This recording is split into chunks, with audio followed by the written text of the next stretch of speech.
Bom, como a gente teve esse ato longo, eu vou relembrar o que a gente estava fazendo para vocês, lembrarem, né?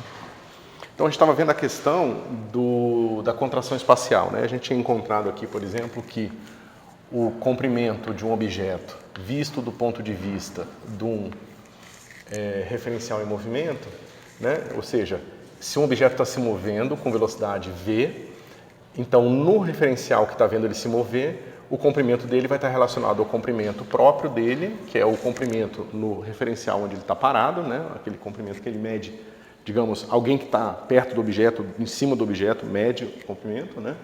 Dividido por esse fator gama aqui, né? Ou seja, o que vai acontecer é que a gente sabe que gama é igual a 1 sobre raiz de 1 menos V2 sobre C2 e, portanto, esse cara aqui é sempre maior ou igual a 1, tá certo? Até o igual a gente pode tirar aqui porque a gente não vai considerar situações onde V é exatamente C, né? Não, desculpa. Isso aqui é igual a 1 porque a gente pode ter o caso em que V vai para infinito, tá certo? Não. Vai para zero. Caramba, pera um pouquinho, pessoal. O cérebro está pegando ainda aqui.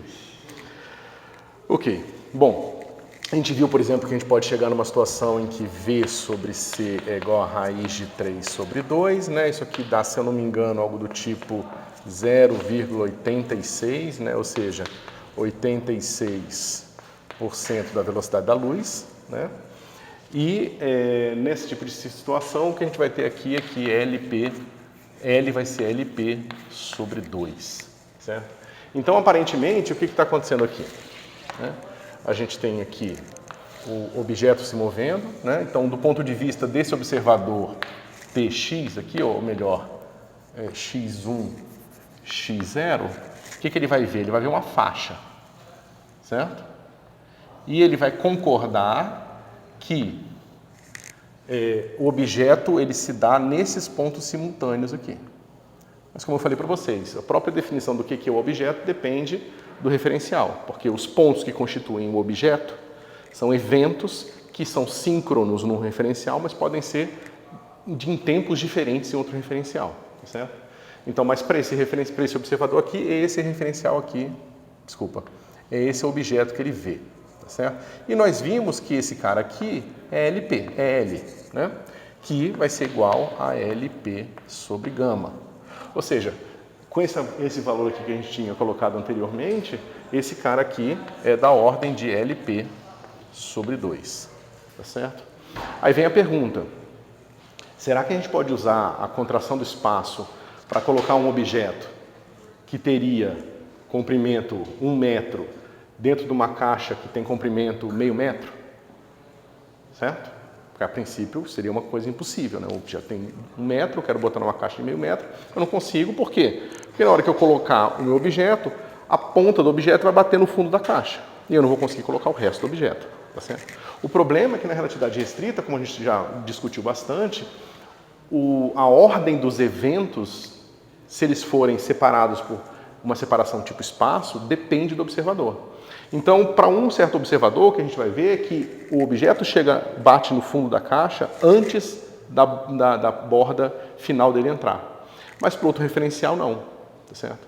Então, na verdade, o que vai acontecer é que os mesmos eventos no espaço-tempo vão ocorrer. A única diferença é que os dois observadores vão discordar do que aconteceu primeiro e o que aconteceu depois. Mas os eventos são os mesmos, meio que independentes do referencial. Tá certo? Ok, então, como é que é isso aqui? É aquilo que eu já tinha visto na outra aula, a gente tem aqui esse cara, continua, tá certo? E a minha caixa que tem meio metro está aqui. Deixa eu pegar aqui. Certo? Então a gente tem aqui alguns eventos-chave, né? Eu fiz aqui a caixa do tamanho do objeto, digamos, comprimido, para ficar mais simples, mas a gente vai facilmente ver que a gente pode relaxar isso sem grandes modificações. Eu acho... Espera um pouquinho. Eu fiz aqui, não.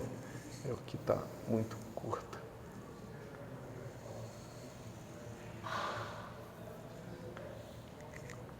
Tá certo, pronto. Acho que vai ser mais fácil de ver. Então, como eu falei para vocês na outra aula, a gente tem vários eventos. Esse aqui é o evento, todos vistos do ponto de vista do x0, esse é o evento E1. Tá certo? Ou seja, aqui é A, aqui é B, aqui é A, aqui é B. O evento E1 é quando B é maior ou igual a A.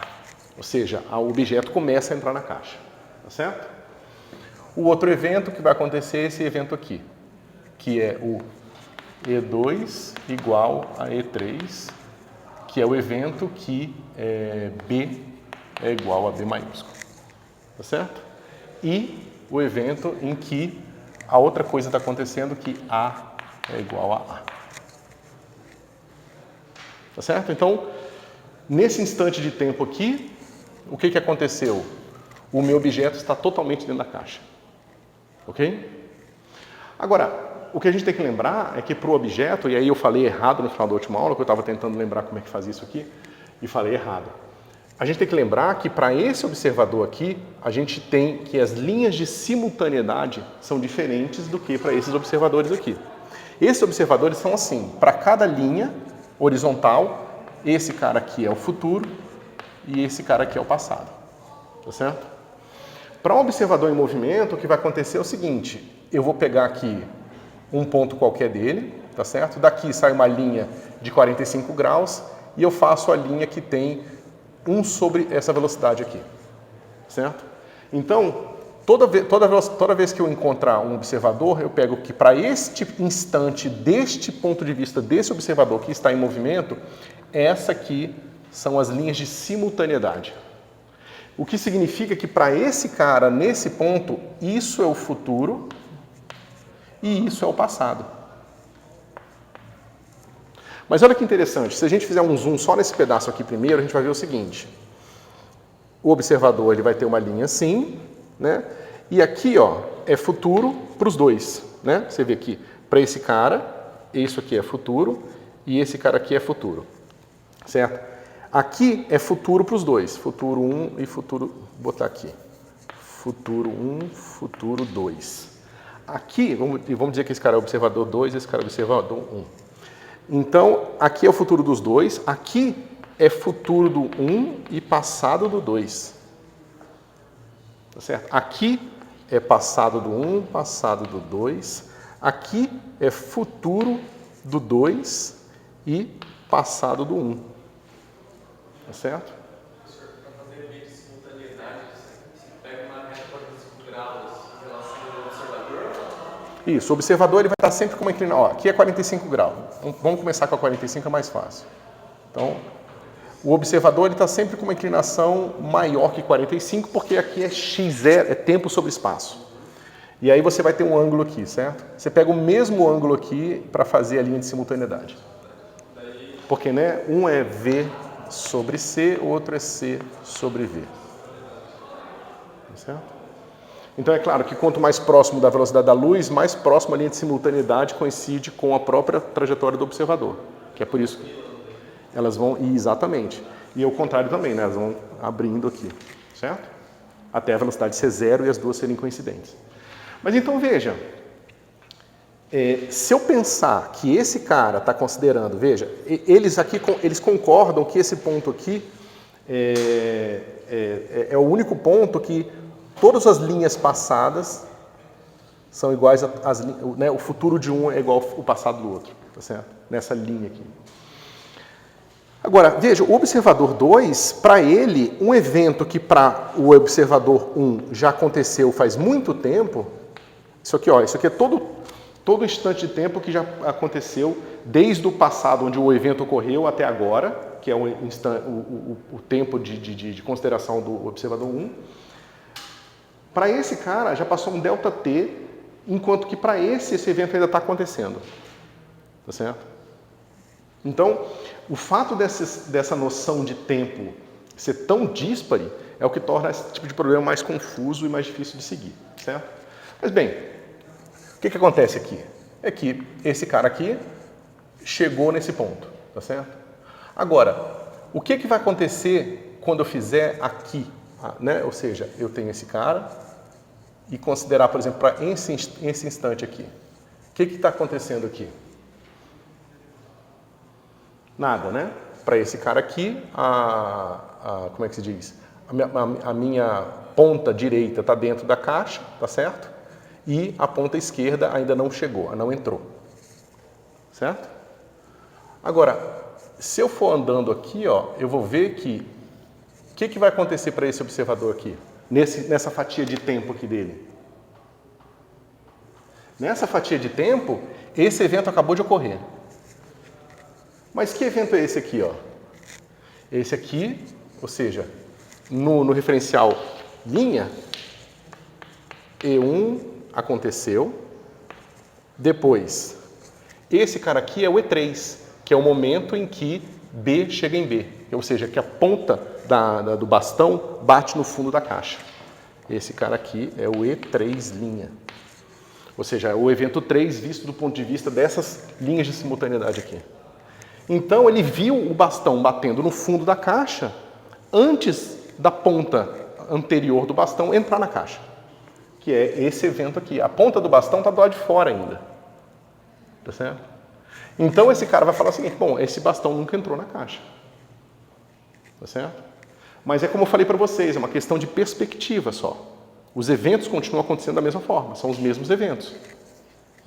Tá certo?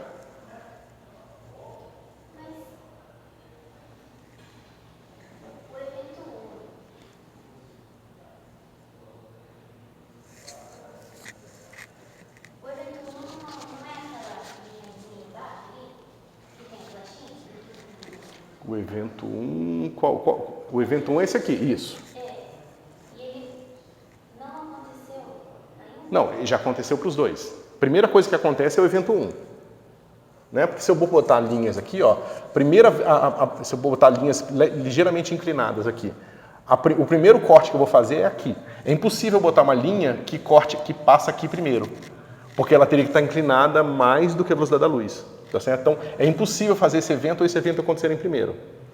Mas aí eu vou pegando essas linhas inclinadas aqui, seguindo elas, lembrando, passado, futuro. Aí eu vou chegar aqui primeiro. Aí eu falo, bom, o que aconteceu primeiro do ponto de vista desses observadores foi o evento 1 linha, que é o 1 visto do observador em movimento. Tá certo?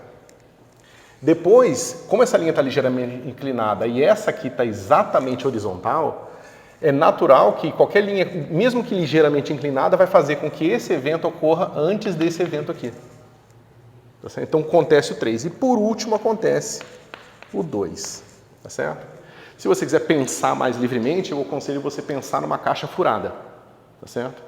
Então você vai pensar que do ponto de vista de um observador, vai existir um instante em que simultaneamente todos os pontos do bastão estão dentro da caixa. Mas para os outros observadores, ninguém vai concordar mais com isso. Todos os outros observadores vão achar que, em algum momento, pelo menos uma ponta estava fora da caixa. Certo? Mas, como eu falei para vocês, é uma questão de perspectiva. Se a gente quiser botar um fundo na caixa, uma coisa batendo e uma força, aí a coisa complica enormemente, entendeu? Mas não tem paradoxo aqui, tá certo? É simplesmente uma questão de perspectiva. Tá mais claro, pessoal? Ficou tranquilo agora? Porque como eu estava fazendo antes, estava sendo mais difícil, porque eu estava fazendo a caixa de tamanho diferente do bastão, e aí quando essa linha não é totalmente horizontal, fica mais difícil de pensar. Quando ela é exatamente horizontal, é mais fácil, porque basta ver que qualquer leve inclinação vai fazer com que esse evento aqui ocorra nessas fatias antes desse evento aqui. Certo? Ok. Então vamos para o próximo assunto.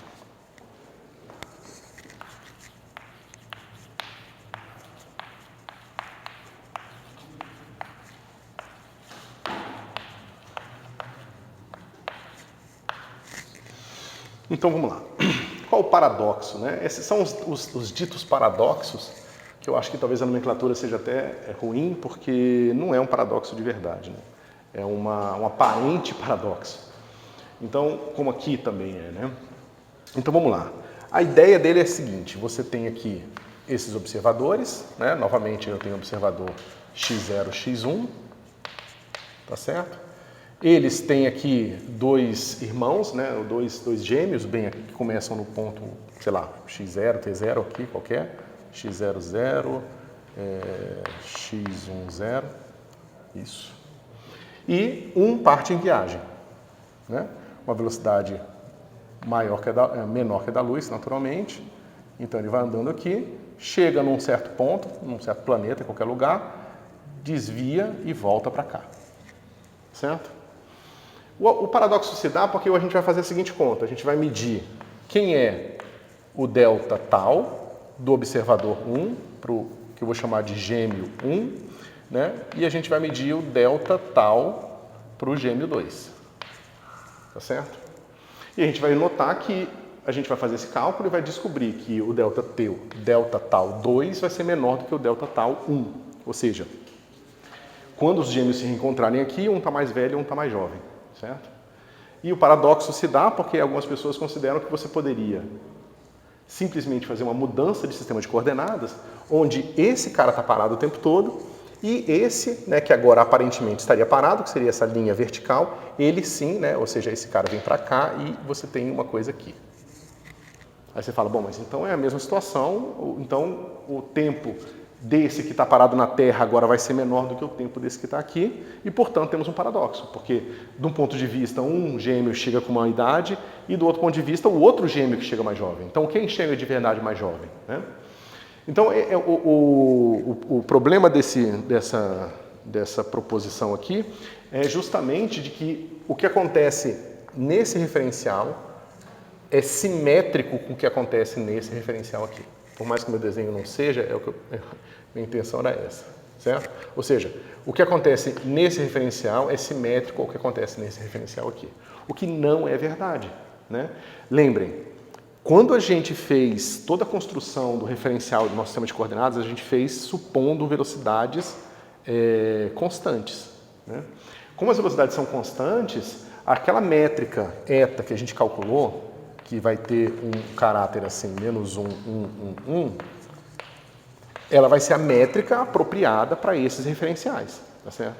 O que não vai ser verdade, porque aqui eu vou ter um sistema de coordenadas esquisito. Se vocês quiserem calcular isso na unha, vocês vão ver que vai ficar um negócio bastante complicado. A gente vai fazer essas contas em um sistema de referencial, de referência, eu vou mostrar por que essa conta vale para o outro sistema, e aí a gente vai estudar um pouco a parte de vetores e transformações, justamente para a gente voltar nesse problema e fazer o cálculo explicitamente em outro sistema de coordenadas, tá certo? Porque aí a gente vai precisar de referenciais acelerados. Porque por mais que aparentemente esse referencial não seja acelerado, o fato de eu ter que inverter a velocidade dele aqui requer uma aceleração instantânea, né, abrupta naquele ponto, certo? E naturalmente, um sistema de coordenadas acelerado, a métrica não vai ser mais tão simples assim, tá certo? Então, como a métrica não vai ser diferente, então não tem essa simetria, tá certo? Mas vocês têm que sempre lembrar, essa métrica aqui é construída com aquelas hipóteses de espaço euclidiano, localmente, e o nosso jogar de fótons, né, o nosso uso de radar, que a gente supõe que a coisa sempre é velocidade constante. A gente está sempre supondo, né? Lançou o fóton bateu, voltou aqui, e aqui a gente também está fazendo trajetórias lineares no espaço, tá certo? Então, essa construção depende disso. Porque você poderia, depois que eu explicar tudo isso aqui, você falar, mas tudo bem, quem começou primeiro? Quem é o referencial certo? Certo? Quem é o referencial certo? Aí a resposta é, existe um referencial onde você vai medir essa métrica dessa forma, não só a métrica, tá? É um pouco mais complicado. Mas num referencial você vai medir a métrica dessa forma e num outro referencial não, tá certo? Então, não existe o problema do ovo e a galinha aqui. Você sabe que basta você medir. A mesma coisa se você se perguntar qual é o referencial certo na mecânica newtoniana. A resposta está na segunda lei de Newton. É o referencial onde você vai jogar um monte de bolinha e ver que F é igual a MA. Porque se você for para um referencial acelerado, você vai jogar a bolinha e vai ver que F não é mais igual a MA. Vai ter uma força fictícia, entre aspas, ali, alterando a trajetória da sua partícula, tá certo? Então, de certa forma, as leis de Newton servem como uma definição do que é o referencial inicial, certo? Inclusive, tem um debate filosófico grande sobre isso. Então, vamos lá. O que a gente vai fazer? A gente vai fazer um caso analítico disso aqui. Mesmo assim, a gente vai ter que fazer uma aproximaçãozinha para fazer o cálculo, tá? Mas é razoavelmente simples. Então, gêmeo 2 2 começa a viagem em T0, chega no ponto mais distante em T1 e volta em T2, certo? Então a gente vai fazer o seguinte gráfico aqui, porque ele vai deixar bem evidente de que o que está sendo tentado, o que a gente está tentando esconder aqui como uma aceleração abrupta num instante infinitesimal, a gente vai fazer uma coisa aqui mais larga, certo? A gente vai falar o seguinte: o gêmeo que se movimenta, ele vai fazer essa trajetória aqui. Ou seja, ele vai começar aqui, ele vai andar, né? Aqui é T0, aqui é T1, que ele vai chegar em x1, né? Aqui é x0, aqui é x1, então vou botar aqui, esse cara aqui é x00, esse cara aqui é o x1, vou botar aqui, esse cara aqui, eu vou botar CT mesmo, para a gente não confundir, tá? Então esse cara aqui é CT0, esse cara aqui é CT1 e esse cara aqui é CT2, tá certo? E esse ponto aqui é o ponto X, que não vai ser muito importante para a gente, mas a gente vai chamar de X11 aqui, certo? E como é que a gente faz essa parametrização, pessoal? A maneira mais simples, porque dá um resultado mais fácil de ser calculado, é o seguinte: a gente vai dizer que a trajetória do gêmeo 2 vai ser dado por essa função horária aqui, que eu vou dizer que é tal que tem a seguinte velocidade: V sobre C, seno de...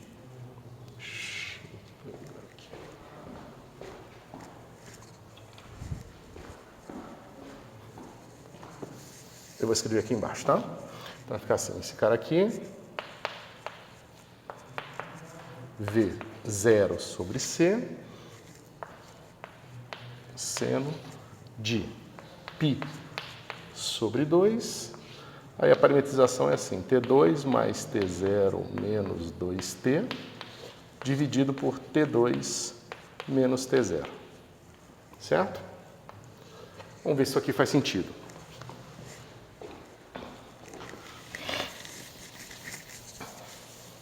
Ou seja, quem é a velocidade inicial? Ou seja, quem é G2 ponto de T0? Vai ser igual a V0 sobre C vezes seno de π sobre 2, que multiplica T2 mais T0 menos 2T0 dividido por T0, T2 menos T0, certo? Mas isso aqui, pessoal, é T2 menos T0 dividido por T2 menos T0, que é 1, é seno de π sobre 2, isso aqui é 1. Certo? Então, o nosso viajante começa com V sobre C. Certo? Bom, o que vai acontecer aqui? Quando eu chegar no tempo final, eu vou ter G2 de T2, ponto, que é a velocidade, vai ser V0 sobre C, e aqui é a mesma coisa, seno de π sobre 2, T2 mais T0 menos 2T2 dividido por T2 menos T0. Novamente, o T2 corta com esse cara aqui, fica menos T2 mais T0, que é menos T2 menos T0, então fica seno de menos π sobre 2, ou seja, esse cara aqui é menos 1. Menos 1.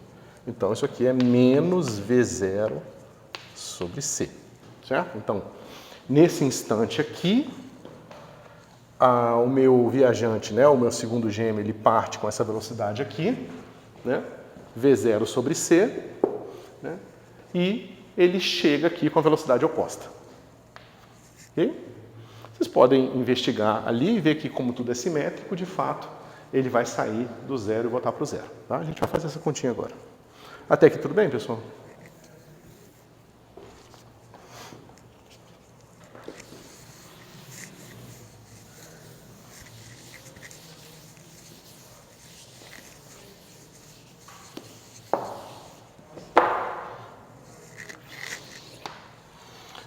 A gente pode integrar essa função. Vai ficar assim. G2 de t vai ser igual a x0, x0, mais v0 sobre c. E aqui vai ficar assim. Cosseno de π sobre 2 é aquela mesma brincadeira. T2 menos mais T0 menos 2T dividido por T2 menos T0. Certo? Vocês podem derivar isso aqui e ver que vocês vão encontrar esse cara aqui, tá? Não é muito difícil. Faltou um negócio aqui. Faltou T2 menos T0 dividido por π. Cosseno de π sobre 2.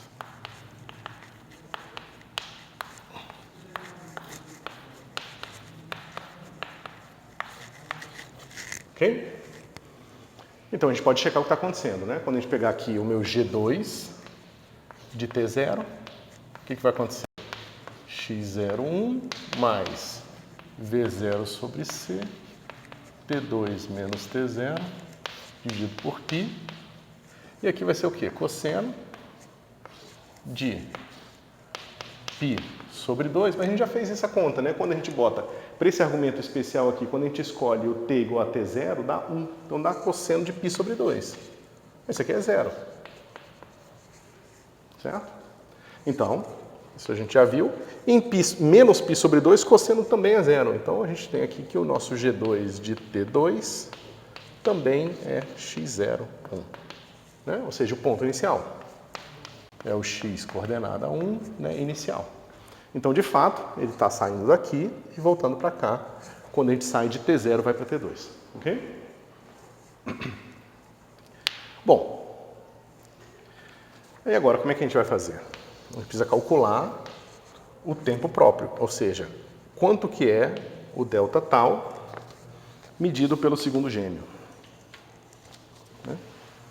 Então, esse cara aqui nada mais é do que a integral de T0 a T2 do raiz de 1 menos G2 ponto ao quadrado, dt. Pessoal, pergunta sincera, vocês lembram disso aqui?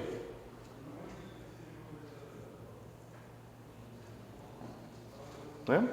Lembra que a gente calculou isso explicitamente na penúltima ou última aula?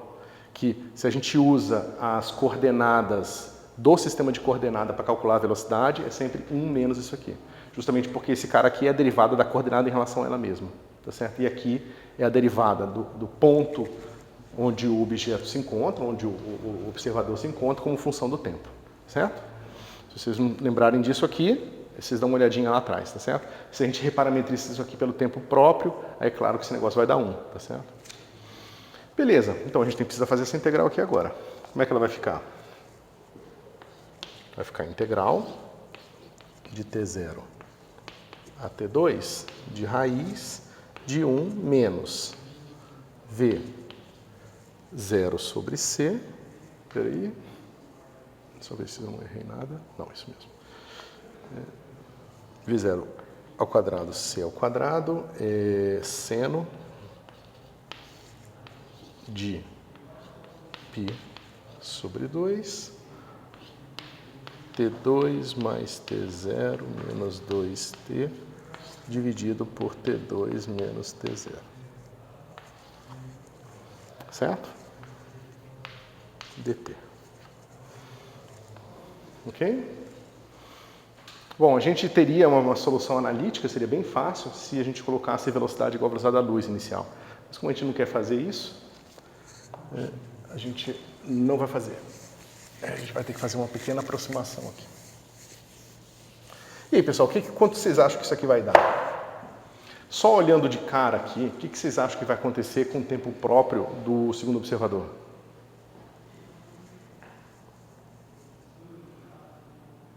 Isso aqui é um número sempre menor que 1, porque é a velocidade. Então não pode ser maior que 1. Se esse número é sempre menor que 1, Então, 1 menos um número menor que 1 vai ser um número menor que 1. Tá certo? E se eu somar isso aqui num certo intervalo, eu vou ter um número menor que 1 vezes o intervalo. Então, naturalmente, esse cara aqui vai ser menor do que T2 menos T0. Tá certo? Que é basicamente a dilatação do tempo, né? Ou seja, do ponto de vista do observador que está andando, o resto está dilatando. Certo? Então, como é que vai ficar esse negócio aqui? A gente vai fazer o seguinte. A gente vai lembrar primeiro que seno ao quadrado de x sobre 2 pode ser escrito como meio de 1 menos cosseno de x. Tá certo? Formulinha trigonométrica básica, não tem nada demais. E a gente vai ter o seguinte, a gente vai reescrever isso aqui da seguinte forma. Delta tal 2 vai ser igual a integral de t0. Deixa eu só escrever. Bom, deixa eu fazer. AT2. E aí a gente vai fazer o seguinte, pessoal.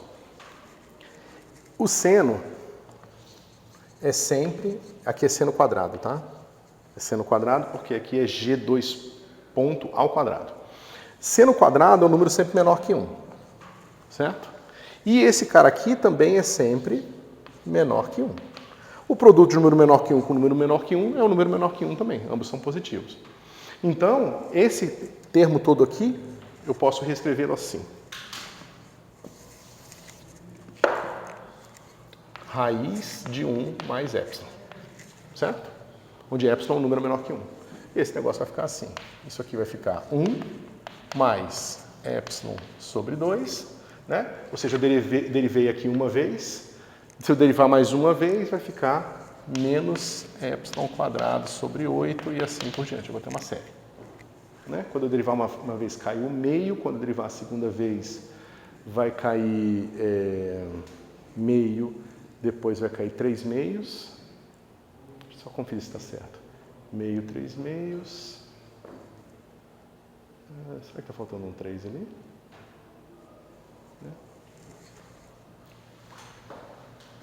Não, está errado. Cai um meio, porque né, vai ficar raiz, vai para 1 sobre raiz, e aí sim vai para 1 sobre 3 meios. Quando derivar aqui vai cair meio, aqui vai cair menos meio. Vai ficar meio, menos meio, vezes meio, porque tem um 2 fatorial da expansão. Tá certo? Então fica assim mesmo. Mas a gente só vai pegar até a primeira ordem aqui, tá? Bom, então vocês vejam que essa correção aqui, ela já vai ser ordem quadrática nesse termo aqui, que é um termo pequeno. Então eu tenho liberdade de calcular essa expansão aqui dentro da minha integral, porque ela é verdade sempre, tá certo? Então se eu pegar só o primeiro termo, eu vou ter o seguinte. Delta tal 2 vai ser igual a integral de T0 a T2 de 1 menos 1 meio, que é esse cara aqui. O epsilon é negativo, por isso que tem esse meio, né? Tá vendo? O epsilon é negativo. E aqui eu boto o meu epsilon, que é nada mais do que V0 quadrado sobre C quadrado, seno de π sobre 2, T2 mais T0 menos 2T, dividido por T2 menos T0. E aqui é seno quadrado, dt. Certo? Bom, então agora eu tenho que fazer essa integral aqui, mas essa integral é moleza porque eu posso pegar meu seno quadrado e usar essa fórmula aqui, tá vendo? E esse sobre 2 aqui, eu vou considerar que é esse 2 daqui e vou escrever dessa forma. Vai ficar assim. Delta tal 2 vai ser igual a integral de T0 a T2 de 1 menos, aí eu vou ter meio de V02 sobre C2, e esse cara aqui, ele vai ter esse fator de meio aqui também. Então vai ficar assim. 1 meio de 1 menos o cosseno, só que sem esse fator de 2. Deixa eu só ajeitar, eu tenho uma chave, um colchete e um parênteses de 1 menos cosseno de π T2 mais 0 menos 2t dividido por t2 menos t0. Certo? Então, fecho aqui, fecho aqui, fecho aqui, dt. Ok? Bom. O que acontece com a integral do cosseno agora, pessoal?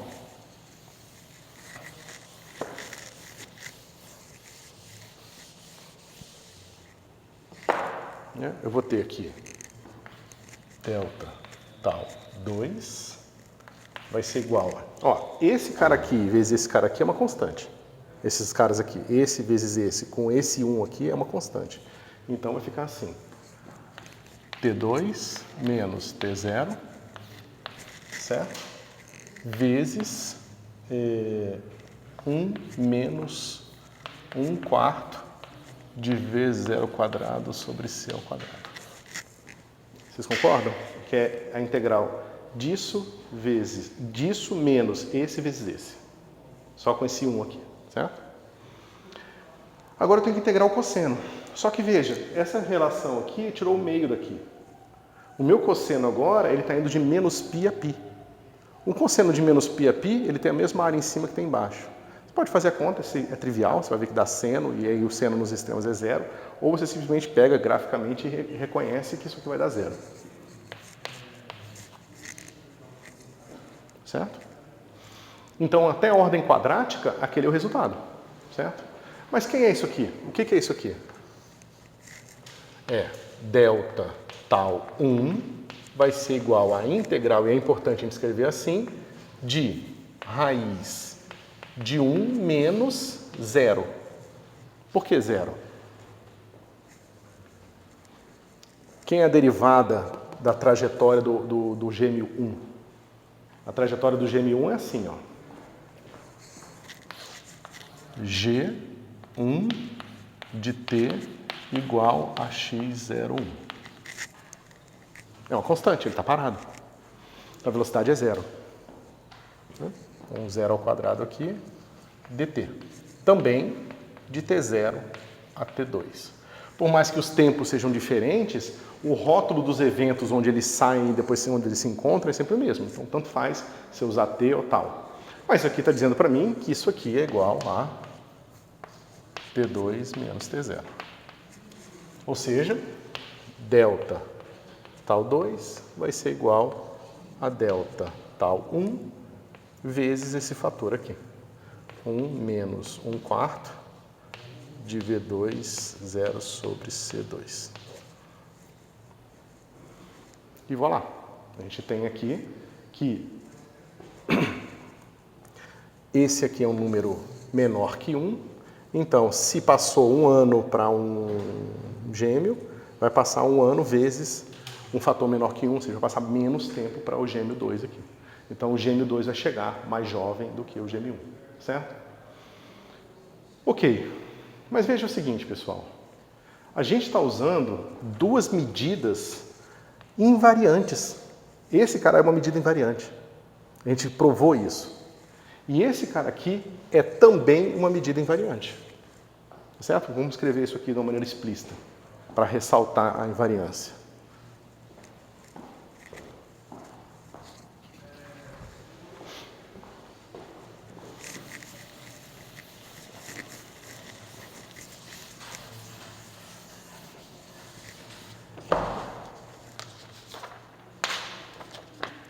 Ou seja, a gente sabe que delta tal 1 nada mais é do que integral de t0 a t2 de raiz de menos d g1mi dt dg, aqui é g1ni dt eta mini dt.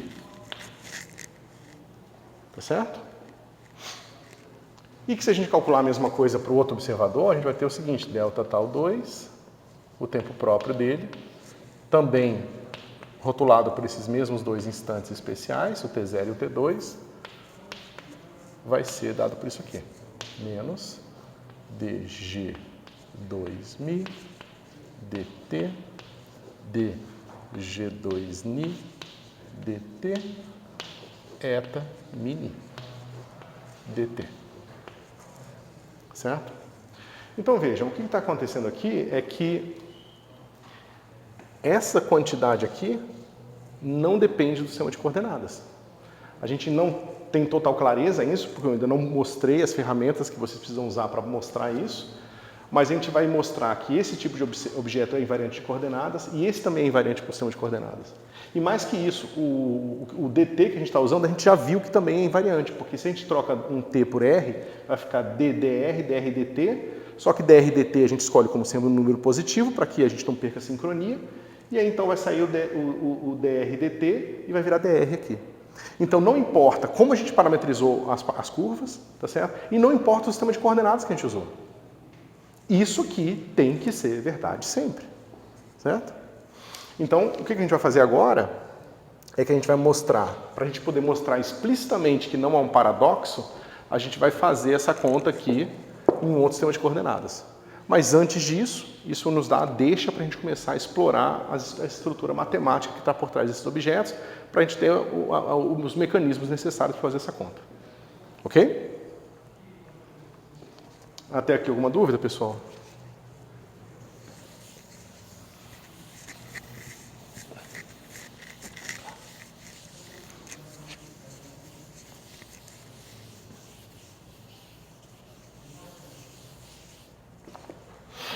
Bom.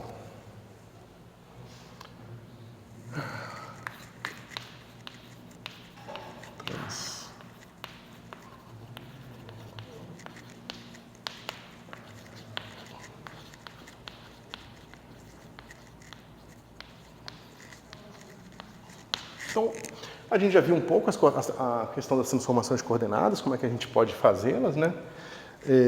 Só que a gente viu assim num caso especial, muito construtivo ali, quando a gente construiu as nossas transformações de Lorentz e tal. Vamos tentar ver isso de uma maneira mais geral, tá certo?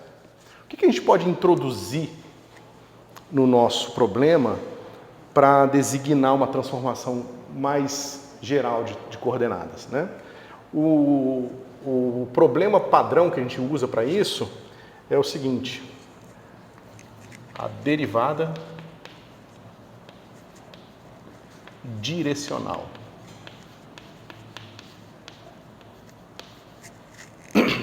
Certo? Então a derivada direcional é definida assim: dv, df, dv é definido como limite de epsilon indo para zero, de f de x. Eu vou botar um xzinho aqui, pessoal, pode parecer um pouco estranho, mas é só para lembrar que essa é a função f parametrizada por x, tá certo? Porque a gente vai mudar a parametrização. Então, para a gente não confundir as coisas, eu vou botar assim: mais epsilon v menos f de x dividido por epsilon. Sim? Ok? Bom, pessoal, a questão é a seguinte: esse objeto é a taxa de variação de uma função, né? Primeiro eu pego uma função, ela está definida no espaço, eu traço uma linha no meu espaço, que é essa linha aqui, né? Que vai fazer, você pode pensar numa trajetória t de epsilon igual a x mais epsilon v. Certo? Então, basicamente, eu tenho aqui o x, tá certo? E eu tenho aqui o v, tá certo? E eu tenho aqui o meu x mais v. Ok? Bom, eu faço esse tipo de transformação aqui e tenho essa linha aqui que se move nessa direção v. Ok? Bom, mas essa direção é uma direção do espaço que eu designei aqui, inclusive até graficamente. Ela, em princípio, pode ser representada também em outros sistemas de coordenadas, tá certo? E como é que a gente faz para ver isso? Como é que a gente faz para a gente ver qual é a derivada direcional em relação à mesma direção em um outro sistema de coordenadas? Né? Primeiro, antes da gente ver como é que isso muda o sistema de coordenadas, a gente pode fazer essa conta aqui. Quanto que dá isso aqui? Vai encontrar aqui df dv vai ser igual ao quê? Esse cara aqui eu vou expandir em Maclaurin, ou do jeito que vocês preferirem pensar. Esse cara vai ficar v mi del x mi de f, né, atuando na função f. Vocês concordam? Né? Quando eu faço a expansão, o primeiro termo da expansão é botar epsilon igual a zero, aí corta com esse cara aqui, certo? O próximo termo vai ser a derivada total desse objeto em relação a epsilon. Isso vai ser a derivada de f em relação ao primeiro argumento e a derivada do primeiro argumento em relação a epsilon, que é o v1. Depois v2, depois v3 e assim por diante.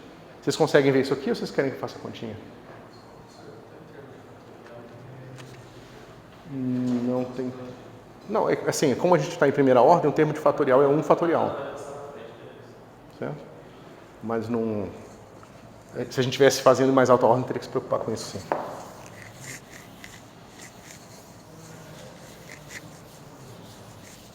Ok, então, veja. A gente tem essa cara interessante aqui para a nossa derivada.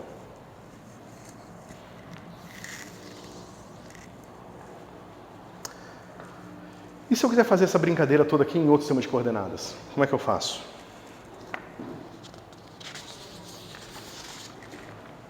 Primeiro,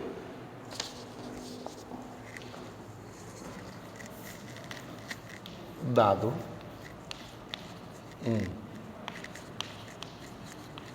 segundo sistema de coordenadas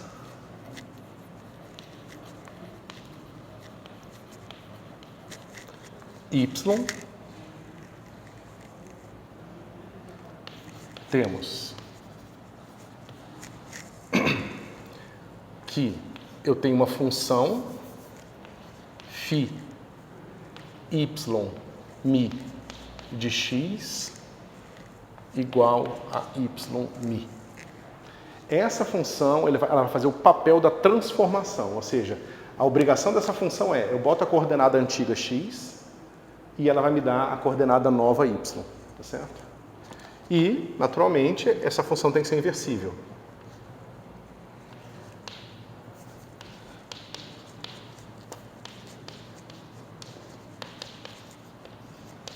Ou seja, tem que haver uma φ y mi de φ x mi de y que vai ser igual a x mi. Ou seja, a obrigação desta função aqui é, dada a coordenada nova y, ela retorna a coordenada velha x. Certo? Bom, isso diz pra gente o quê, pessoal? Né? Isso aqui diz pra gente que φ y mi de φ x de y é igual a quanto?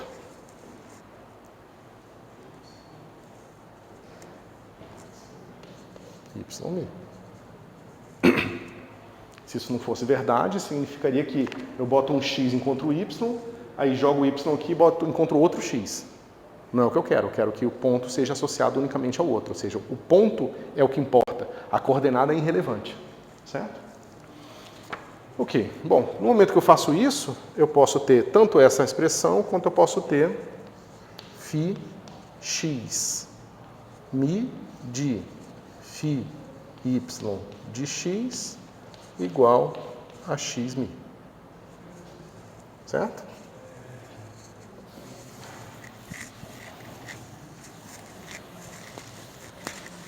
Mas e daí? O que isso aqui ajuda a gente, né? A gente vai precisar, frequentemente, de derivadas dessas funções aqui. Então, o que a gente vai fazer é diferenciá-las, certo? Em relação a y, para ver o que acontece.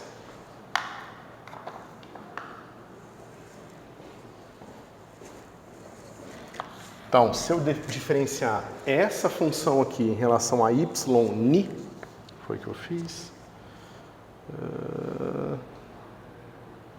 Isso, y ni vai ficar assim. A derivada desse cara aqui, o lado esquerdo vai ficar dφ mi, del. Veja, essa função aqui, ela é função de x, então é del φ y dx. dx alfa. Só que o argumento que eu tenho aqui é o φx. Del φ aqui, x alfa del y ni. Vocês concordam, pessoal? Vocês conseguem ver isso aqui? É um pouco confuso porque não está acostumado, mas tem que lembrar que o argumento que entra nessa função é x, ó, é só olhar para cá. Então, quando eu diferenciar ela, vai ser dφ dx.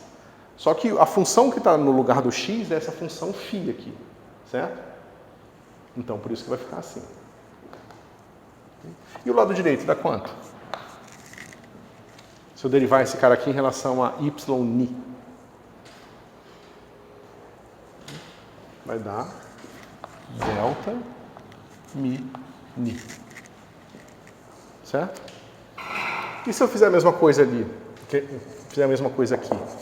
Eu vou encontrar del φ x mi, del y alfa, del y,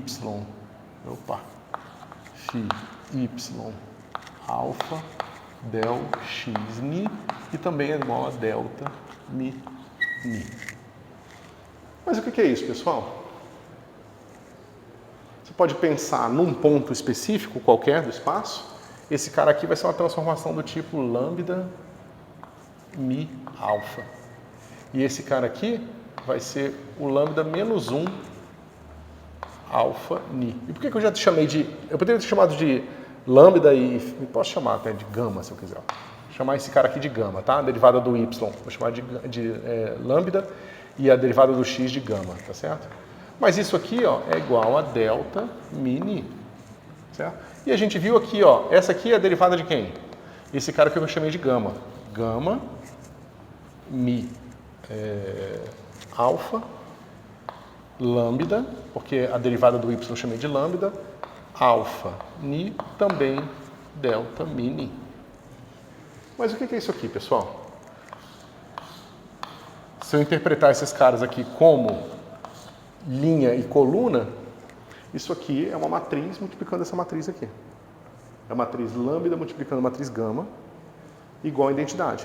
Vocês concordam que essa aqui são os componentes da matriz de identidade? É 1 na diagonal e 0 para qualquer outro valor. Ou seja, é 1 quando o mi for igual a ni, e, né, ou seja, isso aqui, em notação matricial, é lambda gama igual a identidade, e essa aqui é gama lambda igual a identidade. Ou seja, gama é a inversa de lambda. Tá certo? Bom, então veja, se eu considero uma transformação de sistema de coordenadas que é 1 para 1 e é inversível, isso me leva naturalmente a essas matrizes lambda e gama, que são uma inversa da outra. Certo? Ponto a ponto do espaço, ou seja, isso acontece em todos os pontos do espaço. A gente já tinha visto isso aqui, para inclusive encontrar explicitamente qual era a transformação da métrica de Minkowski, mostrar que a métrica de Minkowski ficava invariante, tá certo? Aqui a gente está simplesmente encontrando uma transformação genérica, como que ela vai ser obtida aqui em termos de seus componentes, certo?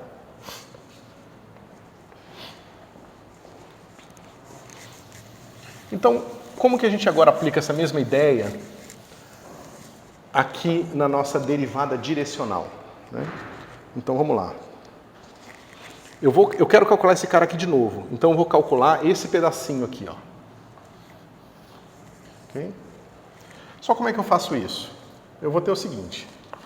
fx, só para explicitar que está usando o sistema de coordenadas x aqui, é uma função x mais εv, certo? Só que deixa eu escrever aqui, que a gente vai usar o seguinte, a gente vai usar aqui fx de φ, deixa eu lembrar aqui, φx de y é o quê? É a mesma f parametrizada por y. Vocês concordam? Aqui é o sistema de coordenadas novo, eu transformo para o antigo, calculo o valor dela, isso me dá uma função no sistema de coordenadas novo, tá certo? Então eu posso fazer o seguinte, eu vou pegar esse cara aqui e vou escrever assim, né? Esse cara aqui veio para cá e ficou assim, fx de... Bom, aqui é x, né? Mas eu posso pegar e usar o seguinte, o meu x é também φx de φy de x. Tá certo? Então aqui vai ficar φx de φy de x mais εv. 1, 2, 3. Tá certo? Mas aqui, pessoal, o que vai acontecer? Quem que é isso aqui? F de x composto com φ de x. É aqui, ó, é meu f de y. É a minha função f parametrizada pelo meu novo parâmetro y. Como agora, como função de φy de x mais εv. Ok? Mas eu posso fazer a expansão inteira disso aqui de qualquer forma. Como é que vai ficar a expansão desse negócio? Quando eu pegar em Maclaurin, eu vou ter o primeiro ponto aqui vai ser epsilon igual a zero. Então vai dar φy de x, vai dar y, fy de y é f de x. Vocês concordam? É o primeiro termo da expansão. É quando eu tomar meu epsilon igual a zero. Deixa eu escrever aqui explicitamente, depois eu faço a simplificação. Vai ficar assim. Fy de φy de x. Certo? Mas isso aqui, né, mais o quê? As derivadas todas, né? Então a derivada aqui vai ficar assim. Del fy del y alfa. E agora aqui, del φy del x mi alfa. E aí a derivada desse cara aqui. Mas a derivada desse cara aqui vai ser justamente... Derivada não, né? A expansão desse cara aqui vai ser epsilon v mi. Vocês concordam? É o mesmo tipo de derivada que a gente tinha feito aqui. Aqui, tá certo? Para a gente encontrar esse cara aqui. Né? Lembra, deriva em relação a epsilon, aí vai dar derivada do argumento em relação... Derivada da função em relação ao argumento e derivada do argumento em relação a epsilon. Por isso que sai esse cara aqui. Ok? E mais termos de ordem epsilon quadrado. Ok? Então, o que a gente obtém?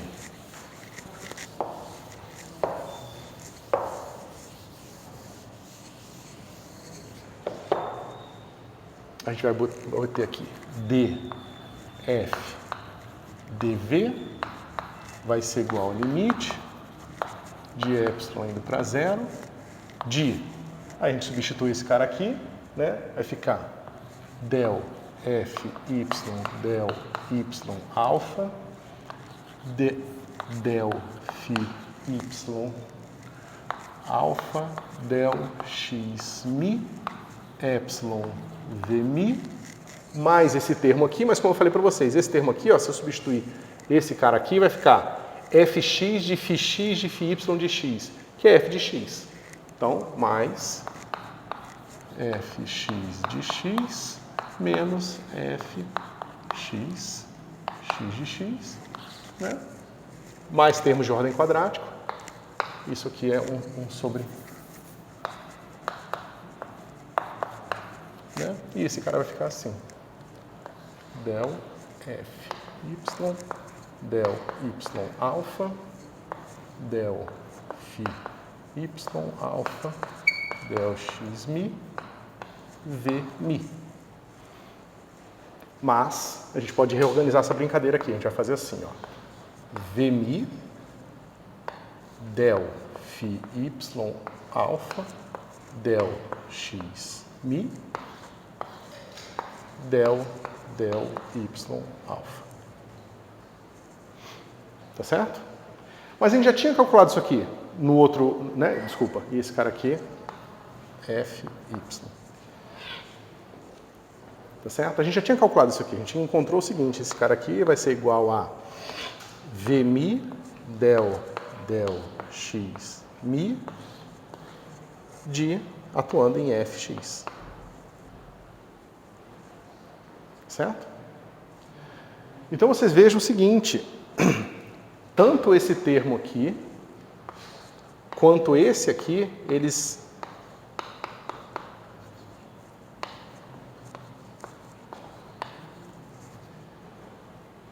expressam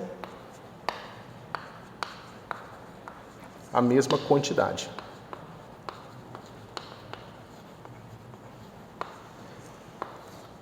E que quantidade é essa, pessoal?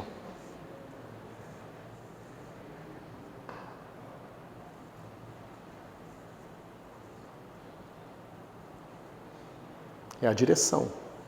Expressa, carrega nele aqui, né? A derivada direcional, veja, aqui, esse pedaço aqui, quanto esse pedaço aqui, são simplesmente a minha função no sistema de coordenadas em particular que eu estou trabalhando.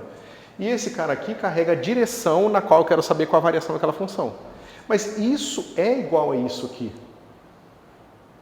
Porque eu parti da mesma expressão, é a mesma quantidade. Tá certo? Então, eu calcular a derivada direcional com essas componentes aqui nesse sistema de coordenadas é a mesma coisa que eu calcular a derivada direcional. Até que eu vou fazer assim, vai ficar mais evidente. Com essas componentes nesse sistema de coordenadas. Tá certo?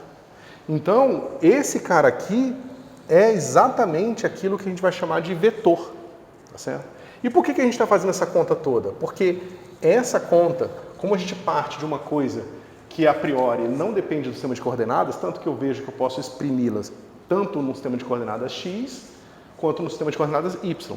Se eu tivesse começado no y, claro que aqui eu teria o v associado ao y, e eu ia ter uma matriz transformando esse cara aqui, e vice-versa, tá certo? Então, eu começo com essa quantidade, que já é geometricamente independente do sistema de coordenadas, tá certo? E exprimo, né, eu consigo escrevê-la em dois sistemas de coordenadas diferentes. Isso me permite encontrar como que eu transformo do sistema de coordenadas para o outro, certo? Porque a gente vai precisar justamente fazer esse tipo de transformação mais complicada se nós quisermos resolver aquele problema de uma outra forma. Se a gente quiser realmente ir para um sistema de coordenadas acelerado, que é parte importante desse curso, a gente entender o que acontece com uma dinâmica relativística. E para a gente entender dinâmica relativística, a gente tem que entender referenciais acelerados. Somente porque tem outras consequências interessantes da relatividade, quando você vai introduzir a aceleração, que é a presença de horizontes. Ou seja, referenciais que vão ser acelerados, eles vão ter barreiras que nunca vão ser ultrapassadas. Certo? Essas barreiras são os horizontes que vai, dar como é que se diz? Vão ter como consequência uma série de física, uma série de resultados físicos interessantes. Okay?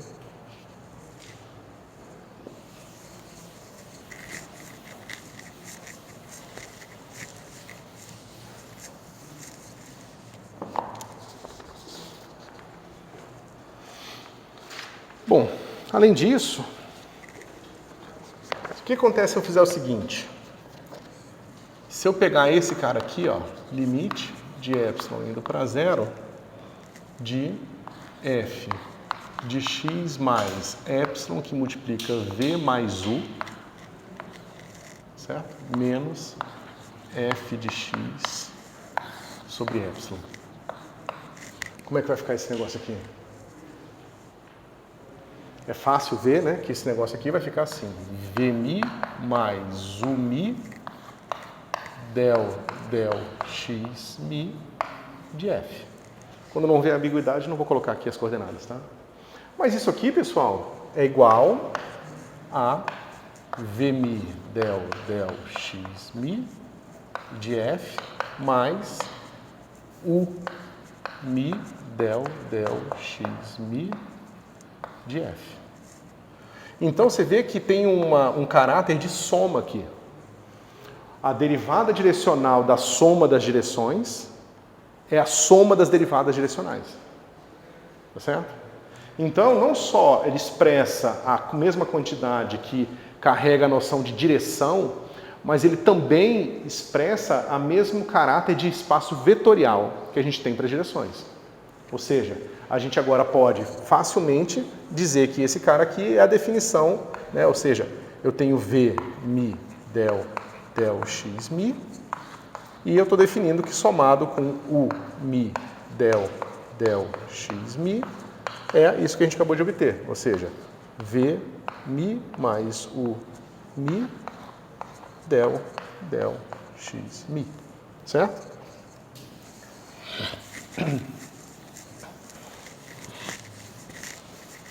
E mais que isso, né? A gente pode fazer o seguinte, a gente pode definir limite de f de x mais epsilon alfa v menos f de x. Epsilon indo para zero, epsilon. Esse cara aqui vai ser alfa que multiplica v mi del x mi de f.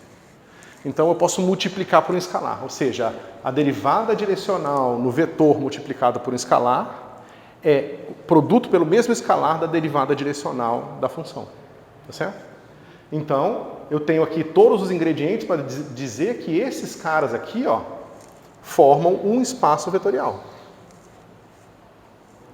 Ok? E qual é a dimensão desse espaço vetorial?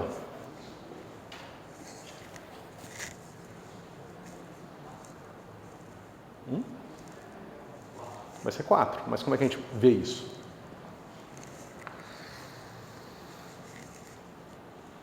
Né? Como é que a gente prova aqui um certo... Né? Eu estou dizendo que esses caras aqui agora, ó, del x mi, são vetores. Você concorda? Isso aqui é o caso trivial em que eu escolho V, todo mundo igual a 0, exceto uma das componentes igual a 1. Esse cara aqui é um dos vetores, certo? Eu consigo formar quantos desses aqui? Como você mesmo bem falou, 4. Como é que eu mostro que esses caras são ou não são linearmente dependentes? Eu faço uma combinação linear deles, que é dado por isso aqui, e igual a 0. Certo? Se eu conseguir provar que isso aqui implica Vmi igual a 0, então eu provei que eles são linearmente independentes. A gente consegue provar que esse cara aqui, ou seja, a derivada direcional igual a 0, atuando em qualquer função, só vai ser verdade se a direção for 0? Veja, eu estou fazendo uma coisa um pouco mais abstrata. Eu quero provar que a derivada direcional de qualquer função é igual a 0, implica que a direção é 0. Certo? É simples fazer isso, se você sabe a resposta, claro. Você aplica esse cara aqui, você pode aplicar em qualquer... Isso aqui tem que ser verdade para qualquer função f. Inclusive x-alfa. Vocês concordam que x-alfa é uma função? Né? É a função que, dadas todas as coordenadas, ele me dá a alfaésima coordenada daquelas coordenadas. Isso é uma função dos pontos do seu espaço-tempo. Mas isso aqui é o quê? Isso aqui é v-alfa. Só que isso aqui tem que ser igual a 0. Então, se isso é verdade para atuando em qualquer função, inclusive é verdade atuando nessa. Mas se é verdade atuando nessa, isso é igual a isso, mas se isso é igual a 0, v é igual a 0. Então, isso implica em que todas as componentes são iguais a 0. Então, elas são, de fato, linearmente independentes. A gente já sabia que qualquer derivada direcional pode ser escrita assim. Então, se qualquer vetor pode ser escrito de uma certa forma, e esses componentes que você encontrou nessa forma são linearmente dependentes, então ela forma uma base. E se ela forma uma base, o número de elementos nela te dá a dimensão do seu espaço. Então, de fato, a gente está trabalhando com um espaço de 4 dimensões, certo? Então, a gente agora pode trabalhar com os nossos vetores d dx, certo? É um conceito um pouco abstrato, mas quando você lembra ao que se refere, fica um pouco mais fácil entender que essas derivadas parciais agora te dizem respeito a uma taxa de variação, certo? Beleza. O próximo elemento, o próximo objeto que a gente precisa, lembra que a gente falou de projetores, né? Então, lá atrás a gente falou o seguinte, a gente tinha um vetor, V,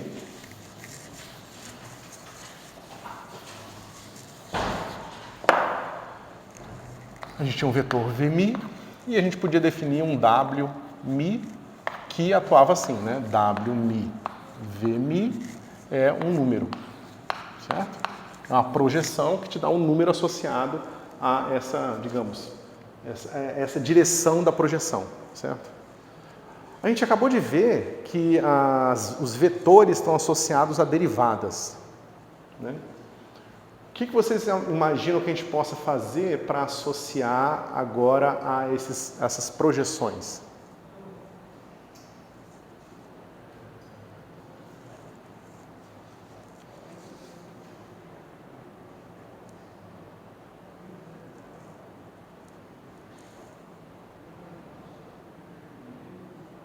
Alguma ideia?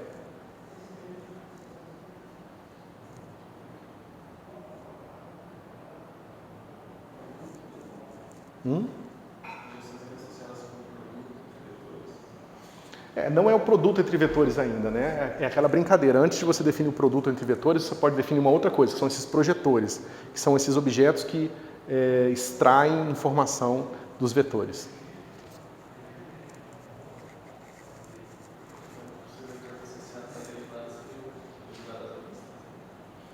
Na verdade, é mais uma brincadeira, é mais ou menos o contrário. Então, em vez de você diferenciar, você precisa integrar, certo?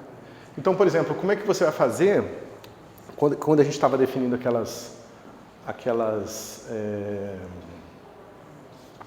o tempo próprio, a gente estava pegando a integral do módulo de alguma coisa, tá certo? Vocês podem imaginar também o seguinte: eu tenho um certo campo VMI, tá certo? Está definido no meu espaço. E eu posso querer calcular agora o que acontece se eu quiser pegar as componentes desse vetor ao longo de uma curva. Tá certo? Como é que eu vou fazer isso aqui?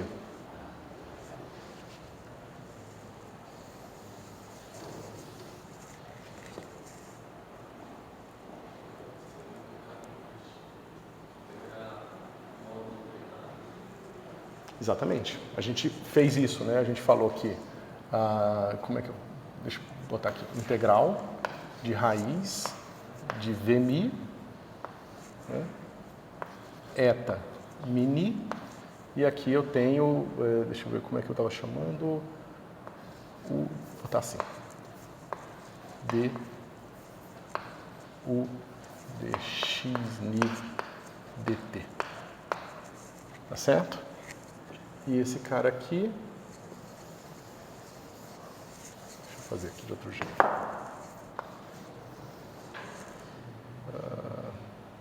Não, espera um pouquinho.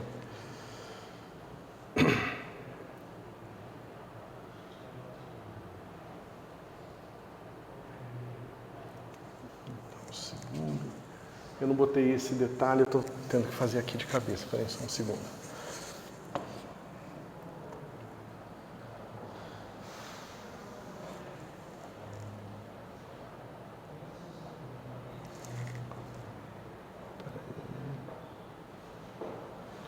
Só.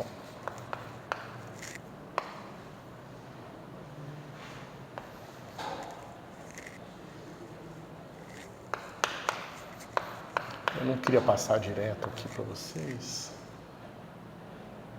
mas...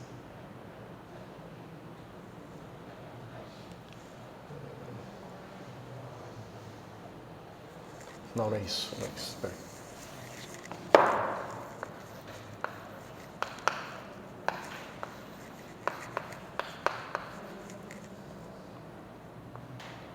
Isso, tá certo, é isso mesmo.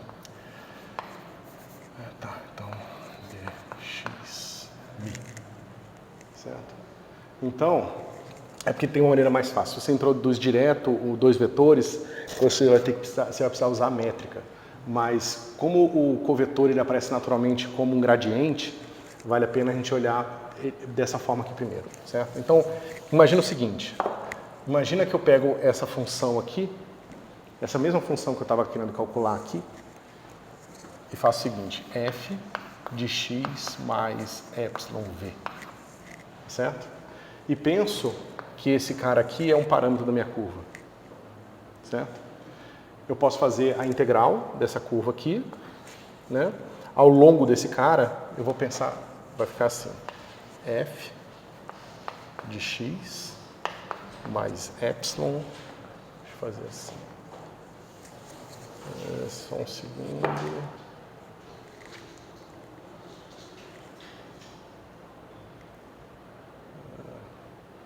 Eu vou fazer o seguinte, eu não estou lembrando uma maneira boa de apresentar isso da maneira mais intuitiva, eu vou apresentar da maneira formal primeiro, tá certo? Então, o que a gente vai fazer é o seguinte, os projetores que a gente vai introduzir para fazer par com essas derivadas aqui, eles vão ser definidos da seguinte forma. Eu tenho o projetor DF, tá certo? E ele vai servir para definir a derivada direcional da seguinte maneira. Esse cara atua num vetor direcional V, de forma que a atuação desse cara vai ser VF. Tá certo? Onde esse cara aqui é aquilo que a gente já sabe, né? É Vmi del x mi f. Tá certo?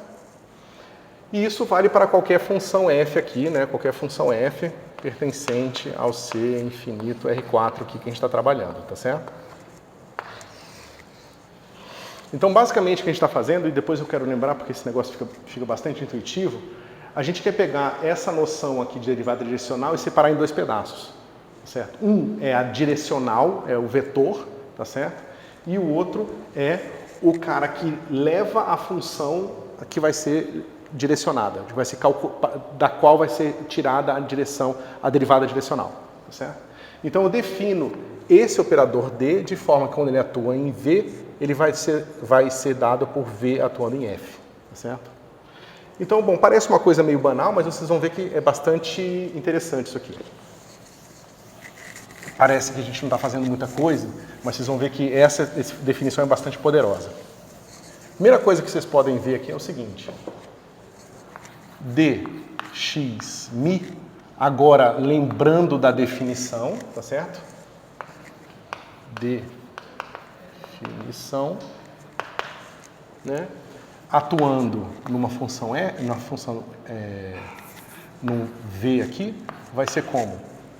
Vai ser V atuando em x mi, que é V alfa del x alfa x mi, que é igual a V mi.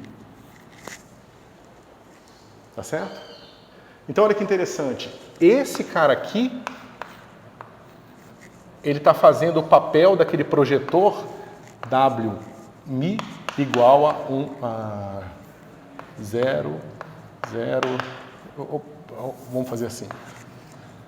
1 se, sei lá, isso, se mi igual alfa, se alfa igual a mi, e 0 se alfa for diferente de mi.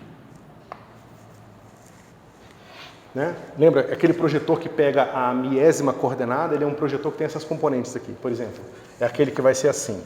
Esse cara, 0, ele vai ser assim, 1, 0, 0, 0. Esse cara aqui, ele vai ser 0, 1, 0, 0. Certo? E assim por diante, até esse cara aqui que vai ser 0, 0, 0, 1. O que acontece quando eu pego esse cara aqui com o meu V mi? Né? Eu vou chamar esse cara aqui de 0. Tá errado o que eu estou escrevendo aqui, tá, pessoal? Esse cara aqui é o 0, esse é o 1, e esse aqui é o 2, coordenada mi, tá certo? Esse aqui é o 3, quer dizer. Então, quando eu faço isso aqui, ó, 0, ele vai dar o V0, tá certo? Mas veja, esse cara está fazendo exatamente esse papel, certo? Ou seja, quando eu pego aqui o meu dx0 e atuo em V, esse cara me dá o V0. Se eu pego o meu dx1 atuando em V, esse cara me dá o V1. Tá certo? Então, de fato, esse tipo de objeto está fazendo o papel do projetor, né? Tal como a gente tinha definido antes aqui, ó.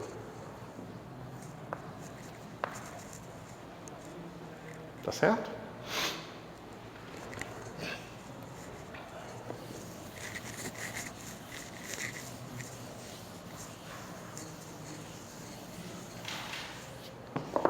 Bom, mas eu posso escrever um projetor qualquer assim, né? DF atua em V. Isso aqui vai ficar como, pessoal? Esse cara aqui a gente já viu, é V de F. Isso aqui é Vmi del x mi de F. Tá certo? Mas veja, eu sei que dx mi atuando em V é igual a Vmi. Certo? A gente acabou de notar isso. Então, eu posso pegar esse meu Vmi e substituir por esse cara aqui. Então, eu vou ter assim, ó, df atuando em V vai ser igual a dx mi atuando em V, peraí, isso, del f del x mi. Isso é uma maneira de ver, tá certo? Então, vocês vejam o seguinte, eu posso botar esses dois caras juntos, vai ficar assim, del f del x mi dx mi atuando em V. Mas isso aqui é uma combinação linear desses elementos aqui. Tá certo? Então, não só esse cara aqui forma uma base, como eu estou mostrando que esse cara aqui também forma uma base. Porque isso aqui é um projetor qualquer. Um projetor qualquer pode ser escrito como uma combinação linear desses 4 projetores aqui. E não é difícil vocês fazerem uma conta similar ao que a gente fez aqui atrás, né, para provar que essa combinação linear aqui é linearmente independente. Ou seja, se eu pegar coeficientes arbitrários aqui, eu vou mostrar aqui, né, se eu tiver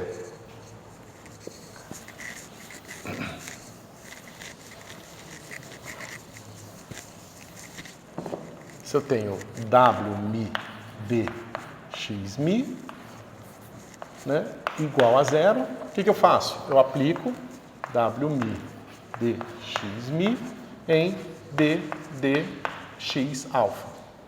A gente sabe pela definição, a gente acabou de ver, esse cara aqui vai ser Wmi dxmi dx alfa, que é igual a W alfa. Mas isso é igual a 0, significa que W alfa é igual a 0. Tá certo? Então, esse cara aqui também forma uma base. Tá certo?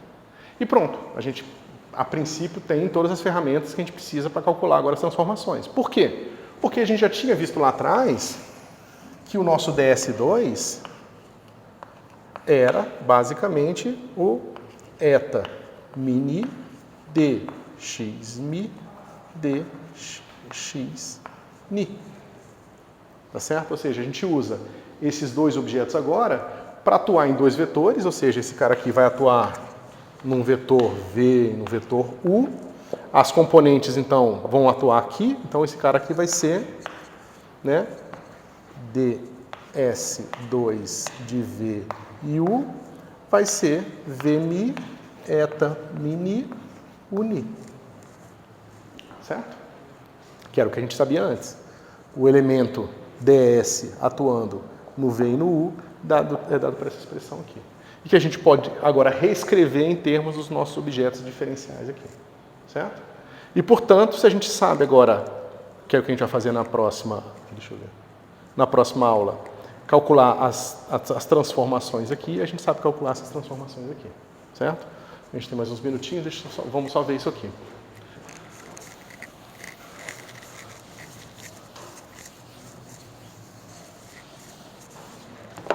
Bom, a gente sabe que a gente tem dx mi, tá certo? Só que a gente pode fazer o seguinte, a gente também pode pegar o d no φ de x, certo? Quem é φ de x? Que a gente tinha visto antes. É a função, aqui, isso. É a função φ de x. Deixa eu começar pela y, que vai ser mais fácil. Φy é a função que, dada a coordenada x, ela vai me dar a coordenada y. Certo? Então, esse cara aqui eu sei calcular, porque é simplesmente o d de uma função de x, assim como a gente já estava definindo antes. Mas isso aqui, como a gente viu, a gente acabou de ver aqui, tá certo? Vai ficar del φ y, deixa eu botar um mi aqui, del x ni dx ni. Mas esse cara aqui é a minha coordenada y. Certo? Então esse cara aqui é assim. Y mi del x ni dx ni. E nós já tínhamos visto também o quê? Que del x mi é igual ao quê? A del y alfa del x mi del y alfa. Certo? Que a gente tinha visto antes. Então a gente vê aqui, aqui não é y, aqui é φ, y, tá? Só que eu fiz as duas, eu fiz na direção oposta, certo? Então a gente pode pegar a outra e calcular assim, del y alfa vai ser igual a del φ del. Essa é aquela continha que a gente fez ali atrás, tá, pessoal? X é isso. X del alfa mi. Não.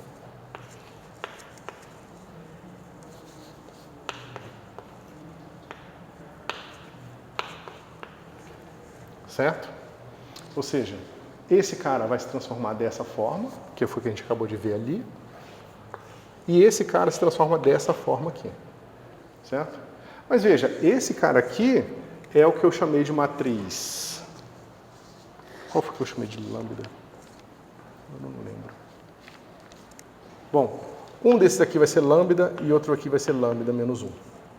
Tá certo? Então, basicamente, o que a gente está vendo é que as componentes desses objetos aqui se transformam com a matriz e as componentes desse outro objeto aqui vão se transformar com a matriz inversa. Tá certo? Mas era o que a gente já esperava, porque a gente sabia que nós já sabemos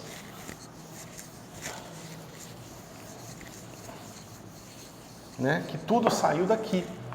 df dv igual a df atuando em v. A gente já sabe que esse cara é independente do sistema de coordenadas. Então, se esse cara aqui se transforma de uma maneira, as componentes dele se transformam de uma maneira, as componentes dele se transformam de outra, tem que ser uma inversa da outra. Porque senão essa quantidade aqui dependeria do sistema de coordenadas. Tá certo? Por isso que a gente está vendo aqui as duas matrizes que vão aparecer, são uma a inversa da outra, justamente para que o objeto final aqui não vai depender. Tá certo? Bom, pessoal, então na próxima aula a gente vai usar essas ferramentas todas aqui para fazer o cálculo, digamos, do outro ponto de vista ali do paradoxo dos gêmeos, para convencer vocês do que acontece.